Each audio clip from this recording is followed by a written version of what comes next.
Matthew 6:33 says, "But seek first his kingdom and his righteousness, and all these things will be given to you as well."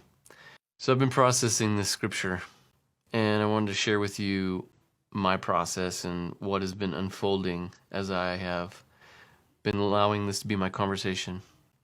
So first off, I was curious, what does it look like, God, to seek your kingdom first? What is your kingdom? So I started talking to him and praying about that. Started reading more of the Matthew.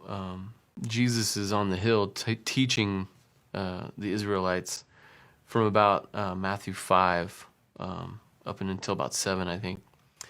But I started looking at what don't you do? Do not murder. Do not commit adultery. Do not make oaths. Do not divorce. Do not judge. Do not worship money. And I was like, okay, so maybe God's kingdom, I know what it's not. But what is God's kingdom? And so I was on that journey. And then in Matthew 6:31, it says, "So do not worry, saying, what shall we eat? What shall we drink? Or what shall we wear?" So I'm like, okay, wow, that's like everything we worry about, eating, what we're going to wear, material things. What is God's kingdom? I was just like, I'm just going to go back to the beginning of when he starts teaching. So I went to the beginning in Matthew 5 and started reading the beatitudes, they call them. The blessed are those who mourn. Blessed are the poor in spirit. Blessed are the meek. Blessed are those that hunger and thirst for righteousness. And I started realizing, if we can incorporate these beatitudes, we'll be in that mentality and picking up the characteristics of God, and we will be the kingdom to people. And so then I started focusing in on blessed are those who mourn. And I have a hard time connecting with my emotions.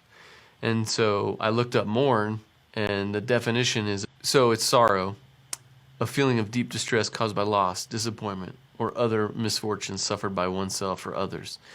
And so I'm like, okay, God, I want to practice these beatitudes. I'm going to kind of go through them one by one and just allow you to do a work in me. And so then I was, for about 3 days, just talking to God about, I want to be able to feel and be connected and mourn and, be present. And all the while, the definition of meek kept popping in my head because I had read that. The definition of meek is quiet, gentle, and easily imposed on, submissive. And easily imposed on kept popping in my head when I was trying to focus on feeling deep sorrow and being able to mourn and be connected to my emotions.